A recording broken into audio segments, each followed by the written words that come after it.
been a few posts on this topic. There's been quite a few posts on this topic just recently, so it feels like it is quite topical for many of us.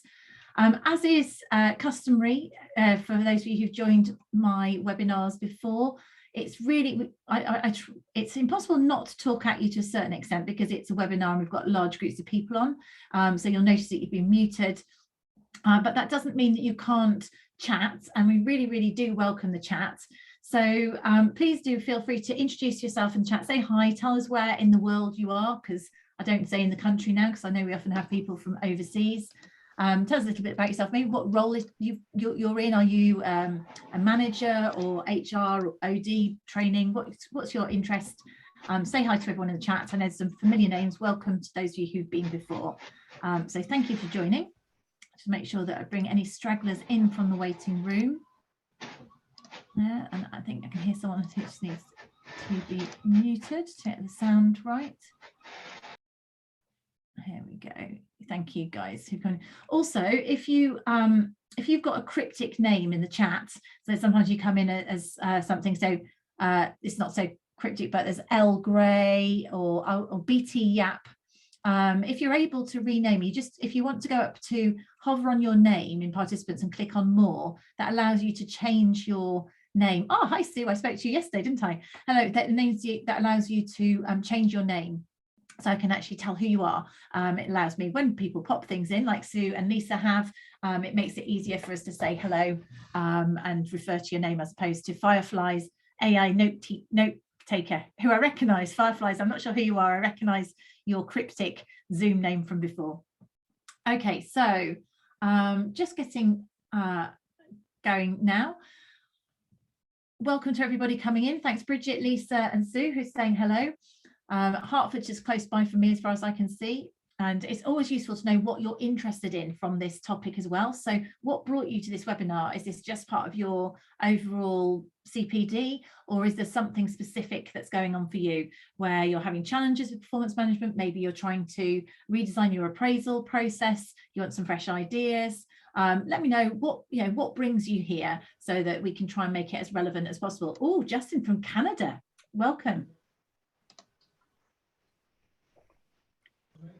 Right, so I've got some people redesigning. It's almost like appraisal processes need redesigning on a regular basis, and we will talk about why you might do that, what the purpose might be.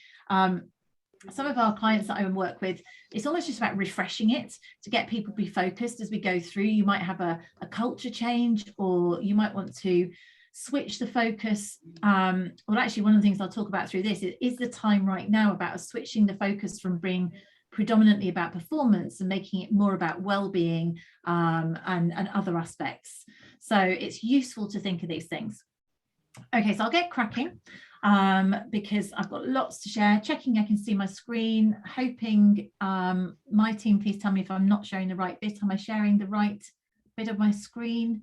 Slideshow, please tell me if not. You can presumably hear me. Right, so there's 3 or 4 of you redesigning right now. Okay, so let's get on and talk about some things that hopefully be useful to you. If you haven't met me before, my name's Lucinda. I've been in this sphere for 25 odd years. Makes me feel very old. I've got a real sort of OD background. I've done it in corporate organizations, and I also am close to performance management from the business that we run. I'm also really interested in change. Just been running a change program this morning, how to be a change superhero, because a lot of what you're doing, and that's an interesting point, we won't talk about culture change here, but when you're redesigning your appraisal process, your performance management process, it's quite possible that you're trying to achieve culture change, and it's worth thinking about it in that context, because you might change the process, but that doesn't automatically give you the result that you're after if you're after culture change. So that's perhaps something just to be aware of and have that reflection. Later on in the presentation, I'll allude to what's the purpose of your process, and maybe think about what's the purpose of changing it, and that might be helpful to you just to consider, is it about culture change as well? So just changing a system on its own doesn't automatically do it. I mentioned that why do I work in this area? So I'm the CEO and founder of Actus software. So this is what we do on a day-to-day basis. So we've always been about ongoing, meaningful performance management conversations. So we'll share some ideas and things that other people have had benefit from. We're also about supporting HR and people managers to do this, either through the software, but we also have on-demand e-learning about people management skills, and we have 2 training courses that have been running for a couple of years now about change in hybrid management, and also a brand new one coming along, which I'll just ask you about at the end to gather some market research on. Okay, so the purpose of this session is looking at evidence-based performance management. So what actually works in terms of this, linking this to our remote or now hybrid working approach, thinking about if you are redesigning your appraisal process, as some of you are, what do you need to consider, what things to think about, and how to make sure that whatever it is you decide to do is meaningful and adds value in the way that you want it to. So if you were to, first of all, before we, to warm us all up, using the chat, what are your challenges at the moment? What challenges have you found with performance management over the last couple of years? And it could be performance management appraisals in this hybrid workplace. What is it that you've found challenging, or your managers have found challenging? And maybe what is it that is making you think we need to refresh it or do something slightly differently? So pop some ideas in the chat so that we can get some examples of what you're finding. So Lisa's saying, yes, so it's transactional conversations focused on output, not the person. That's really, really insightful, actually, Lisa. And the interesting thing I think about that is that one of the whole things when we were first going into the lockdown and saying, well, how do we manage people remotely? And objectives should be about outputs. And if we can measure outputs, and we have smart outputs, in principle, that's a fair way of managing someone that you can't see on a regular basis. But as you rightly point out, the whole problem, well, the problem with that, if we're just being transactional, the latest thing that we're all hearing about is the Great Resignation, isn't it? If we are not creating that sense of belonging and not connecting with our people, and just having transactional output-based conversations with people that we don't even see regularly in office, then that's going to cause a problem. Right, so Laura, then it's about this, managers don't quite know when people aren't performing. So this whole concept, I've got a podcast that will come out with Gary Cookson, I recorded a couple of weeks ago, about he'd done some research on what poor performance looks like now compared to pre-COVID. And the interesting thing is people are reporting the same numbers of types of poor performance, same frequency, but it's different types, which is interesting, isn't it? Almost like there's a Venn diagram of non-performance that we're seeing. So it's tricky for managers. So they need more skills or more tools maybe to help measure performance. Oh, Jess, yeah, startup businesses, ever-changing priorities, and a fully remote workforce. So how do you keep people focused and aligned, Rebecca, in that kind of scenario? Connection, similar sort of thing, alignment for Karen. Lisa, so you've not got the belonging, it's the belonging and purpose. So we've got to get that human bit back. Not everyone, Justin says, not everyone can perform in a remote hybrid setup. Tell me a bit more about that in the chat, Justin. And are you meaning that they need more connection, or they haven't got the skills? What's causing the challenge in that, in your opinion? And anyone else who wants to pop their thoughts in the chat, please do. So those are familiar challenges, and what's interesting is that they are evolved. Those are evolving. Those are not the same challenges. People were having challenges with performance management 2 years ago, but these are subtly different, and it's about how it's being done again, I think. Right, so people need a bit more support and hand-holding, Justin. So because not everybody, we've got about 45 people on here, not everyone can contribute through the chat. I'm also going to launch a poll which would allow you to choose, and it's an anonymous poll, for you to say which of these challenges, I don't actually know, I've got all of your challenges on here, which of these resonate for you in your organisation, and you can choose more than one on here if you wish to. So I'll let you have a look at that.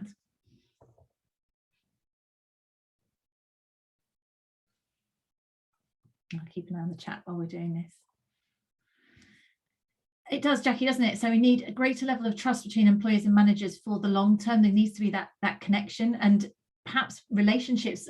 It's all very well if you've got trust, if you knew people in the first place, but now we're at the stage where people have joined organizations where they haven't got relationships with people, have they? So it's tricky. So you're feeling that people, so there is some evidence, Laura's saying that she feels that there's been a lot of trust given out, and now some people might not be behaving in a way that deserves that trust. The interesting thing about that, again, this particular session isn't about performance, but I run webinars on causes of underperformance in a hybrid environment. And in fact, it's a recording. I did it earlier this month, I think. So the recording, we'll send the recording out. We'll send the recording of this, the link and the slides, and also send the link to the one I did on this topic. There is something about environment, whereas that it is possible that people are becoming burnt out. So it may not be that they are choosing not to perform. It may be that they don't know how to take on the responsibility of empowerment and autonomy. I recently did a book review of a book which resonated with me about this whole idea of autonomy, that not everybody has the capability to manage autonomy and deal with it. So it's not that they're necessarily intentionally being lazy, but maybe they just can't cope any longer. Now we're getting into more of a business as usual. So it is interesting with any case of underperformance, the key is understanding what the cause might be. Okay, so let's share the responses here. So showing our responses. So it looks like management skills still comes at that. It's exactly the same that came out of, we did a coffee club networking event a couple of days ago, and that was the theme that kept coming out. So still have the challenge around management skills. And if you think about it, people managers, particularly in the UK, I can't speak for Canada, in the UK, we're not that skilled prior to the pandemic, but you could get away with it if you were seeing people on a daily basis. We then went into emergency mode and everyone was working hard because we were in a pandemic. And maybe we brushed skills under the carpet, it's all about an emergency.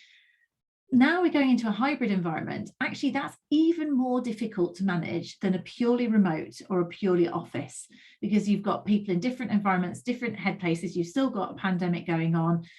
People who feel they've been working so hard for through an emergency circumstances and they're exhausted. There's so much going on to manage with people that actually it's really, really tricky. And managers do not necessarily, and lots of managers have never had any formal education or training, let alone training as to how to deal with this kind of environment.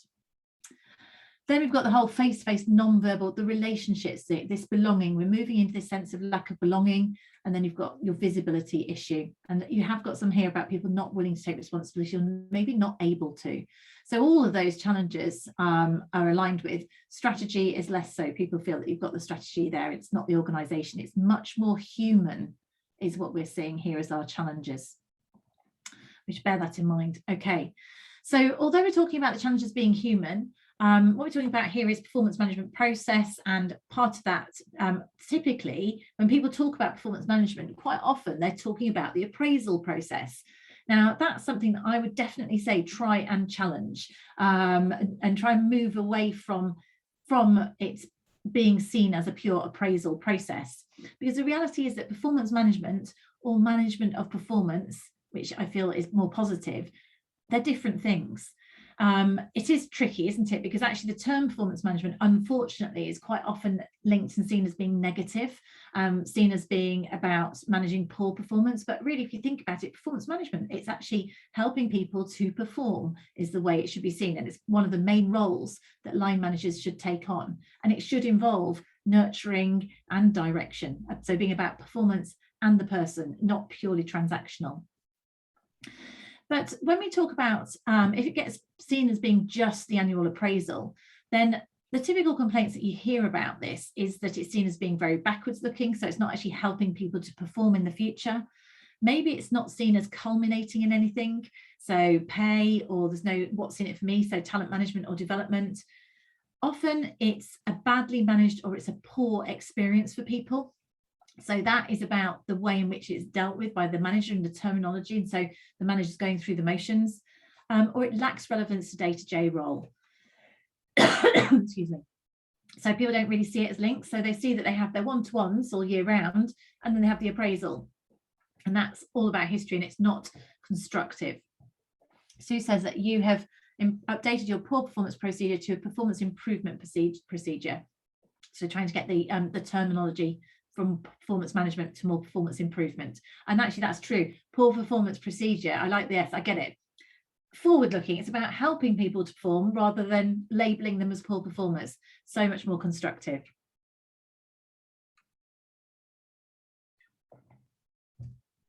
Sorry, excuse me, I've got a little tickle in my throat.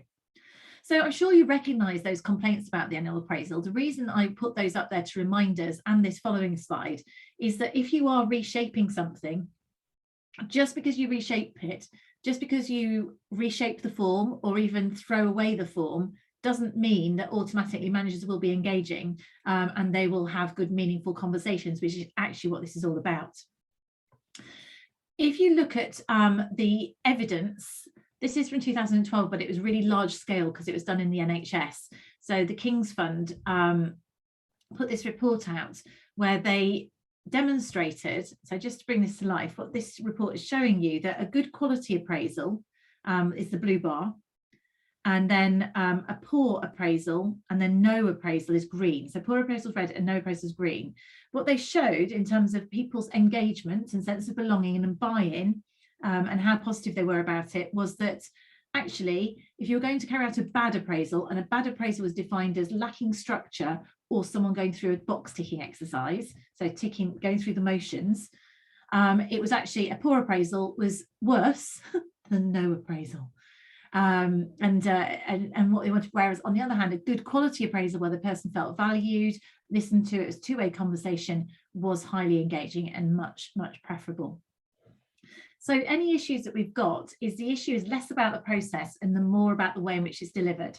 So if you're revamping your process, remember, key part of that needs to be manager buy-in, manager getting why you're doing it and ensuring that they don't go through the motions. And I'll talk in a moment about whether the answer is, for example, to bin an appraisal and go to year-round check-ins, whether that makes a difference or not, and what the pros and cons of that are. So the issue is less about process, more about how it's done. But of course, that's tricky for us as HR professionals as to how you can improve the quality of it, because we can control what people are, the questions that people are asking. We can control the forms, but it's much harder to control the quality of those conversations. So a little bit about linking about what you want to consider when we do think about what we can control, i.e. the forms. So if you want to go and look at what actually drives performance in terms of evidence, if you're considering whether you want to have once a year appraisal, twice a year appraisal, no appraisal, these are the principles that you need to always bear in mind, because this comes out from regular research evidence. The link is at the bottom. It was about 3-4 years ago, white paper that the CIPD did called What Works in Performance Management. It's called Could Try Harder or Could Do Better as the title. What you see consistently is that performance is consistently aligned with people having clear objectives and regular feedback. So that means clear, regular conversations. So whether we were in a hybrid environment or we're a virtual environment or in the office, and actually in fairness, in the office, we tended to be really bad at this because people would often see objective setting as a once yearly activity, then we didn't do enough of this. When many of us moved to remote, suddenly, then regular check-ins and short-term objectives became a bit more frequent. Now, what that's possibly evolved to now, which I think it was Laura said earlier, is that maybe we've become very transactional, very short-term results. It's become too much of that. But the principle is clear goals and regular feedback. I mean, a simple analogy is if you were trying to lose weight, would you just get on the scales at the start of the year and get on the scales 6 months later? Or would you get on the scales once a week, see where you are in terms of progress and adjust what you're doing in response to it? So it's actually about that regular connection. How are we doing? Are those objectives still relevant? Are we still on track? And encouraging those. And that's probably the most powerful thing we could do in any sort of process that we're trying to reinforce. The other thing to bear in mind is if you want to put something like ratings in place, I understand why ratings have their place, particularly if you are doing a performance-related reward approach. What the evidence shows is that people are not necessarily honest when they're rating performance, and their honesty is related to what they perceive the purpose is of that development. So if they think that by rating somebody high or low, that's going to directly affect their career or their remuneration, then they are less likely to be honest. So as in, they wouldn't want to give feedback as to how people could get better. They'll just mark higher rather to avoid disadvantaging somebody. Whereas if you're doing something, let's say like 360 feedback, and presuming the 360 feedback isn't linked to appraisal, that the 360 feedback is a development, someone's going through a development program and it's being used constructively, then people are far more honest about their views in that, and you get much more development. The logic there is what I would say is it is actually better to split out performance and development conversations.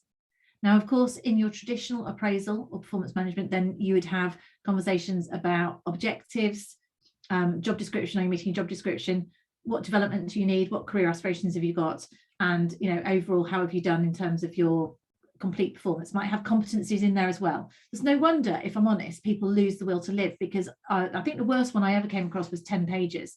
That was the NHS. But sometimes we just try to put too much in one conversation. So there's no wonder occasionally we get to the point where people are going through the motions. So less is definitely more.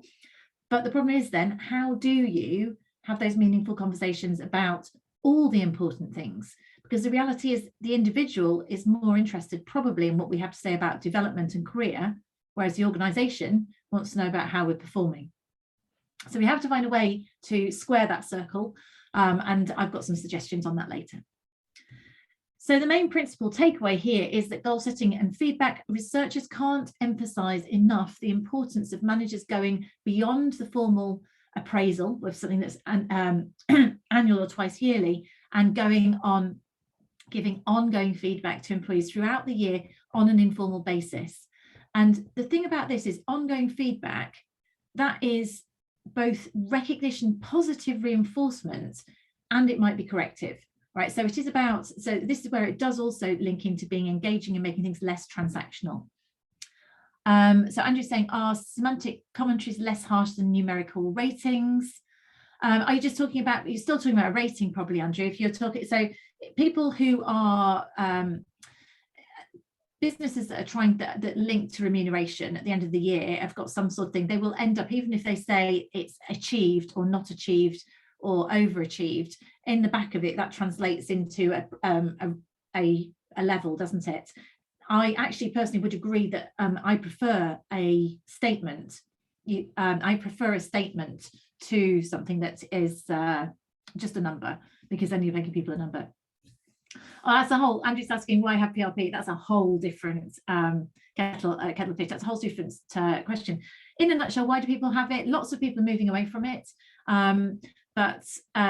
And then the reason is that it can overly dominate the whole process and make it all about ratings and all about ticking boxes and getting through the process. However, the benefit of it is that people, that's all right, suppose I've got water by me. Thank you. One of my ratings, I'm going to get you some water. I've got water right by me. I just need to drink it. I'm fine. So why do people do it in terms of PRP? So the benefits of it are, and actually, if you do look at research and evidence, is that high performers like to be in organisations that do have performance-related pay, because they want to feel that they are getting rewarded in line with their contribution, and they find it demotivational to be sitting next to somebody next to them who they perceive is working less hard, contributing less, and to be given the same pay reward. So that's why it still exists. It isn't that easy necessarily to bring it out. But again, the model that I'm looking at, I think you might be able to, if you need to do both, you can try and strike a balance between performance ratings and measuring that, and also making sure that people get the development and you create that environment of engagement and inclusivity. It really depends on the culture that you're in. So some cultures, let's say financial services, city, consultancy firms, they're very used to that sort of performance related pay. Other organizations, it makes much less sense. Well, that's that. You can take that up with them. Maybe you need to work in a different organization. Don't go and join. That's about culture, isn't it? Team like the attitude of the high flyers. So, but that's the reality of research. There's a paper that Caitlin will put, the performance management research paper, which outlines that bit of research that I was talking about there about PRP. Okay, so how does all of this fit into a hybrid environment? Well, our hybrid challenges are that we have got increased complexity, I mentioned earlier. So we have more difficulty in terms of, it's actually more complicated for the line manager, because you haven't just got people in all remote, they're not just all in the office. Suddenly people might be in the office some of the time, you might be running a team meeting, someone's on screen, someone's not. It's just become more complex. You might have different levels of visibility between team members. We pointed this out. We've got different levels of skill from our line managers. This whole thing about engagement, belonging, and relationships. People have disconnected, lost connection. If you've got a manager who's been very transactional, then there's less loyalty and belonging, as people have been away for longer and they're not building those relationships face to face with team members. We haven't had time to invest in relationships. People's opportunities for networking have reduced. And their visibility in an organisation, and therefore they may perceive that their career aspirations are reduced, and then again that might lower their loyalty to an organisation. So we just need more regular connection there. So these are the interesting things as we move into this more hybrid place. So those are all context. That's context. Some of those reasons might be why there is this apparent great resignation. I put a question out on LinkedIn and 58% of people thought that that actually is a thing. I wasn't sure.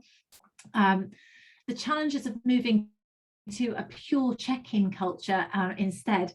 That's interesting. So I can see Andrew's touching there. That's interesting that you are NHS, Andrew, because I was going to say I don't think PRP works in the NHS, because when you are spreading a pay rise, when you haven't got a pay rise to spread, then it doesn't really work. But that also explains why you feel the way you do, saying it's not very team-like. So people choose a culture, an organisational culture that fits their aspirations, and that's why performance-related pay might well work very effectively for a firm that's in the city, for example. So challenges of moving to a pure check-in culture. So we might think, let's chuck appraisals out. They don't work. What's the point? We don't want performance-related pay. We don't want appraisals. Everyone hates them. Well, what's the alternative? Let's be real. Many of us are people managers here. If we take it away, do you actually think that the managers in your organisation, particularly because I think 40% of people said that manager skills are not there, do we really think that they will conscientiously have quality conversations on a monthly, weekly, even quarterly basis with their people? Do you think they will happen? Because I don't, unless business has changed since I was in it, I just don't think they'll happen. And then you have no way of connecting with your people. If you're in HR, you've no way of getting training needs. There's no consistent process. So although people hate the appraisal, remember it's a way it's been done. And just saying, let's go to pure check-ins is not a magic wand. What you want is quality interactions. Will that happen? Yeah, yes, maybe for some managers, but no, definitely for lots. What will happen to things like goal setting? If we don't have these clear goals, people don't have that sort of cascade down of goals from the top of the organisation, potentially you lose that alignment, and people may lose focus. So if we're not having those regular conversations which include goal setting from a business point of view, people may not be joined up and aligned. So it can become really tactical. What happens typically when we have regular one-to-ones, if you think about the one-to-ones that you have with your people, often a sort of a one-to-one where you say, oh, I talk to my people all the time, those are usually project or task related one-to-ones. They're not necessarily strategic, bigger questions when you take a step back and think, actually, am I going on the right direction? So there's nothing wrong with a tactical one-to-one, but if you remove any of the more formal points altogether, then actually you might lose those two. Then what happens next, I guess, is what I'm saying. It may end up all being transactional, tactical. And of course, if you do have reward or talent processes, how do you administer them? So that's tricky. So let me just quickly say what if people don't value the conversation and don't need it? Is personalization not the, if personalization is not the way forward? Not quite sure what the question is. Is that a question? Is that a question you're asking? Is what if people don't value the conversation and don't need it? Okay, so I think that's what you're saying, Laura. Is actually what if people feel they don't? So people who, let's say, professionals, individual contributors who are perfectly happy to do their job self-managing, and they don't need it.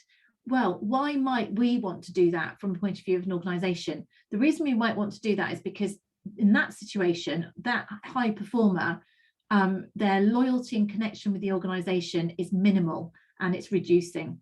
So it's a bit like a customer going out of contact. You haven't got a human contact with them at all. They might be doing a good job until they're not. And in this current environment where it's very much an employees market, then you could just lose your people. So the other main argument for having a performance management process in a meaningful way is about talent retention. I mean, it correlates with engagement, clear goals and objectives. If you look at the drivers of most engagement surveys, will have questions around, do people have clear goals and objectives? Do they get regular feedback? Do they have opportunities to learn and grow? And do they get development? And how will that happen if it's all disseminated out? And there isn't some, when we don't have managers that are very skilled in the UK particularly, how is it that we could ever be confident that those things would happen? So that would be my challenge. So yes, people might be fine without the conversation, but actually I'd argue that the organisation needs those conversations to happen in order to retain those key people. Okay, so if you are thinking of changing your process, which some of you are, these are some questions that you could think about to help consider that, understanding your organisational context. Now, first of all, thinking, what's the current situation? Why is it we're looking to change? Think about that purpose, that strategic purpose, because that's going to tie into what it is that you change it to or the way in which you adapt it. Do you have something in place already? Whether it's on paper or online, or is it the wording? Is it the frequency? Is it the purpose? What was it you want to change about it? So have a think first. Make sure you understand what's the context. Why are we changing it? What is it we want to achieve? So you're really clear on it, because that's part of your change management message. In terms of typical purposes, here's some examples of purposes that you could think of here. So the main purpose of your process. So some processes are about they are about high performance. So let's say that it's all about making sure that everyone's aligned, that we're all achieving our goals and objectives, and we want to achieve our highest performance. Some are about alignment of reward. We've talked about that already. Some of it might be about employee engagement, making sure people feel valued, we get the best out of them, they stay with the organization. Like that, valued is about belonging, loyalty, extra, them giving that extra effort, I guess. And then following on from that, if your values, it's about retention. So it might be about making sure that people feel they've got development opportunities or career opportunities. So those two do sort of link to each other. And actually, you could say the top two would link to each other. So if you were to choose, tell me in the chat, I was going to do that as a poll, but I didn't set the poll up in time. Which of those would you go for? If you can, to make it quick, you can go high performance is A, alignment of reward is B, engagement is C, and retention is D. And if it's something else, put E and tell us what it is. So what do you think the purpose of your process is or should be or to be? Because the reason it's useful to know this as we look and see what it is that that's going to guide you as to how you steer it. So if it is about high performance, then you might well you need to define what high performance is. Are you talking about performance in terms of pure objectives, or are you talking about behaviors and values? So you might put something in about behaviors and values. You might think about ratings if it's about high performance or stretch. If it's about alignment of reward, you probably are going to have to put ratings in. If it's about engagement, then you're going to make sure there's lots of human stuff. You might want to make sure it's very two-way. It could be about development opportunities and retention. You're going to have to link into talent management. So you want to put different elements in here. So you can see there's quite a mixture of what you would expect. Oh, so Rebecca, for yours, Rebecca, were you the person in the SME and then in the fast growth small business? I'm not sure if you were or not. What I would say is A, B, and C are hard to achieve unless you split it out. Actually, what I'm going to recommend in a moment might help you do that, because it is really very hard to have, as we said earlier, the evidence says it's really tricky to talk about ratings, which is pretty much what you need to align reward and make people feel engaged, because it's by definition they don't really fit in the same conversation. And I understand in smaller fast growing businesses that's you're trying to evolve all the time at high speed, so you try and do everything at once. Okay, so I'm going to propose a process that you could think of it doesn't have to be the same thing. It's more about a principle of how you can adapt a process. So remember, I'm talking now about performance management as a process as opposed to appraisal as a meeting. So what people don't like about appraisals is it's once a year, it's looking back, or maybe twice a year, it's retrospective. Let's think about this as a whole performance management process. Oops. So what we've got here is a bit, I talk about as a clock face. In this setup, we're talking about breaking, let's say, a 3-hour epic 10-page appraisal into 4 quarterly check-ins. But rather than just being open check-ins that you leave it down to the line manager, we're thinking about assigning a purpose to each one of those meetings. Now, in your organization, it could be 3 check-ins, whatever it is, but the idea is you theme it. And by doing that, you give people specific focus about what that conversation is about. And it also allows you to split out the performance conversations from the development conversations. So you can tick the engagement box in a meaningful way, but you can also achieve performance related pay, etc., if you need to as well. So what we're saying here is, obviously at the start of the year, you're setting objectives. So we need to start with objectives. I personally think aligning the start of the year, the individual start of the year with the business start of the year is helpful, because then you're cascading your objectives down. Then month 3, I believe having a development conversation, a conversation which aligns with development, could be really relevant. Why do it now? I mean, lots and lots of appraisal forms have development in it. If you think about it, why are you talking about development at the end of the year? Surely it's too late to help that person achieve their objectives. So really, you're almost shutting the stable door after the horse has bolted. Whereas if you have a conversation 3 months in, then you can say, what development do you need in order to achieve your objectives this year? So first of all, it gives it purpose for the person, purpose for the business, that we can actually help them. You can align those development needs and you can deliver things hopefully real time. You can see those in good time to support them, and the individual sees the purpose. So the training is to help them to perform. So that's an idea where you could do that. Another option might be, if you want to talk about values or behaviours and development, you could incorporate those into the same meeting, because the development might be around developing a value or a behaviour.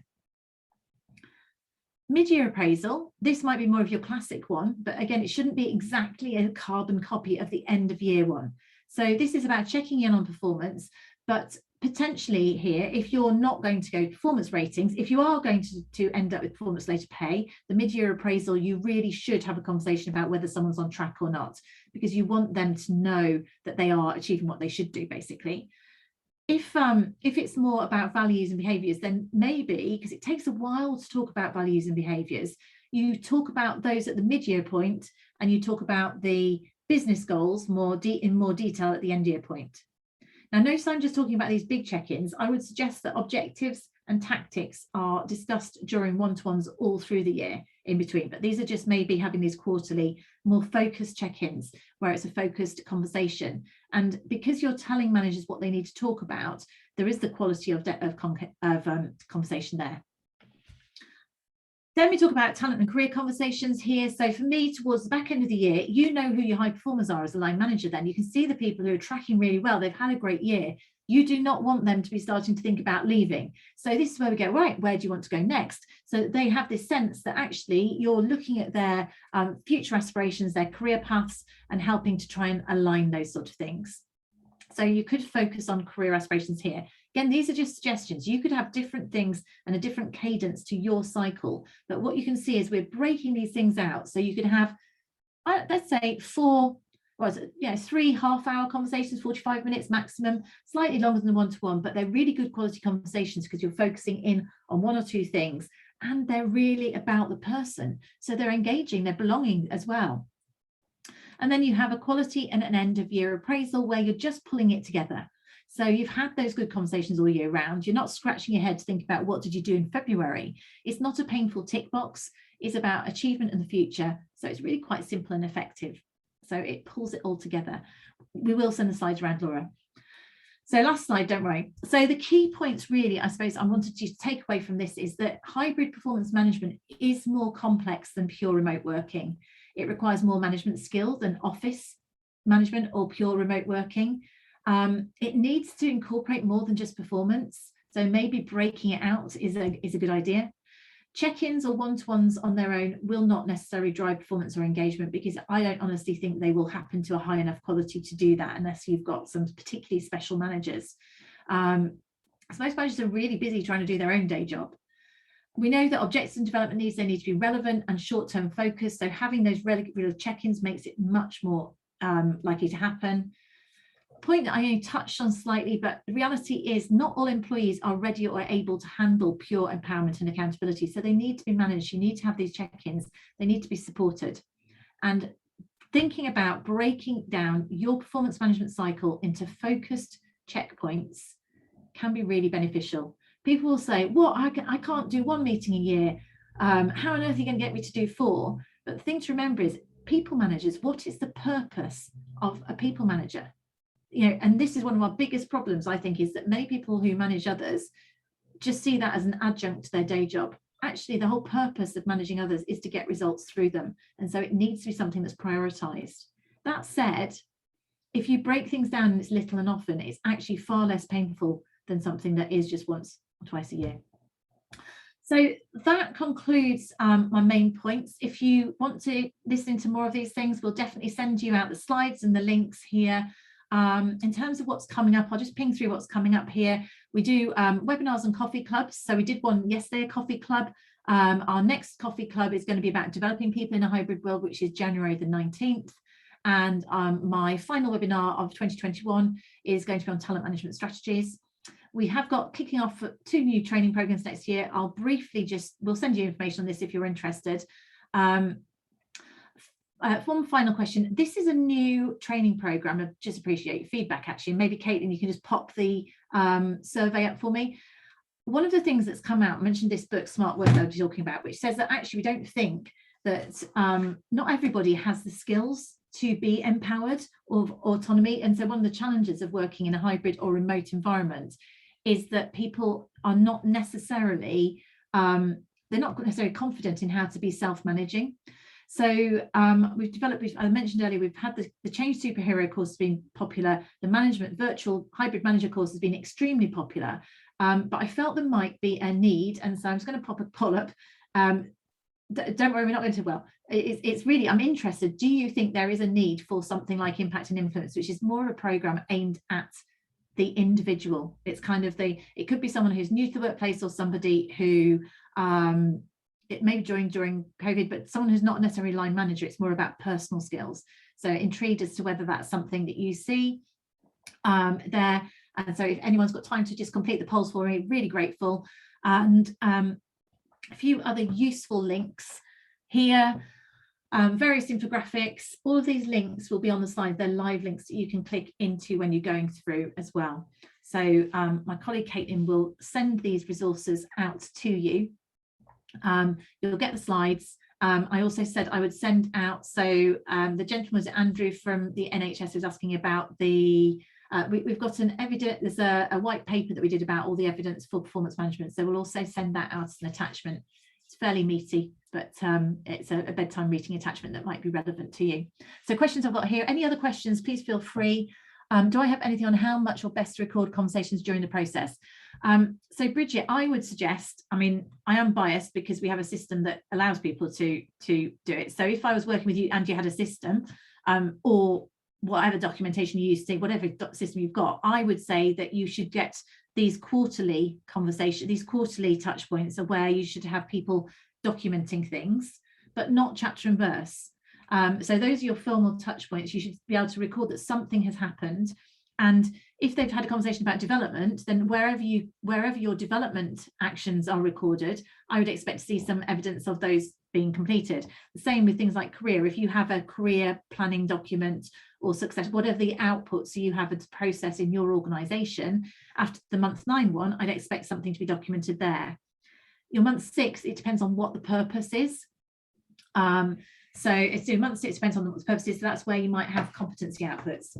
So if you've got you've got an annual cycle which is June to July. So yeah, that's nice. So you would set objectives in June. You could have a mid-year reflection piece. Well, wouldn't you? I would have said you should probably, Bridget, unless there's a reason, and not knowing what type of business you are, I would say that people's objectives should start in June, but mid-year is a good point to reflect on progress against them, because it makes sense that individual objectives are aligned with business objectives usually. It usually does.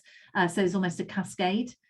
But again, it depends on what you want to. So and in the real world now, our objectives don't stay relevant for forever. So actually, you need to check that they're on track. Yeah, but the main thing, Bridget, I'd say is don't get people, make any form that you have as simple as possible. Where it goes wrong is if you've got 8 competencies that everybody's got to record evidence against all of them, both the individual and the manager does. And frankly, everyone loses the will to live. So less is more, and have a form that encourages a conversation and just a little bit of capturing so that you know that it's happened, and maybe surveying whether or not it's been a quality conversation. So I'm not sure if it's Godfred, Amora or Amora. So how does it apply to project-based work? Well, this is where, for me, Amora, then we should have short-term objectives. So if you're on a 6-month or a 4-month project, you should have an objective which aligns with that project. But then the other aspects of the process could sit around it. So you're still going to have behaviours that you might measure. So if I'm in a matrix business, we might have other ways in which you measure my competencies, for example, my behaviours. Maybe you have a 360 process where I get feedback once every couple of years on the way in which I do things, and then you measure how I achieve against different rolling projects through capturing objectives and completion of that. Sue saying, yeah, okay, so I think, Sue, what you want there is you want to have something which allows you to choose the deadlines on it.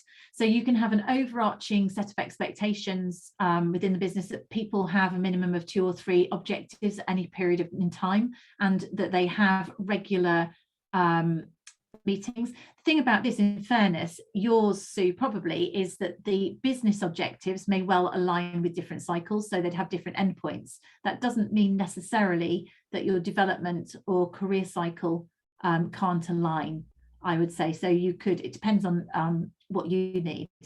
So I think it's think what you need in order to give your people the best impact, I would have thought.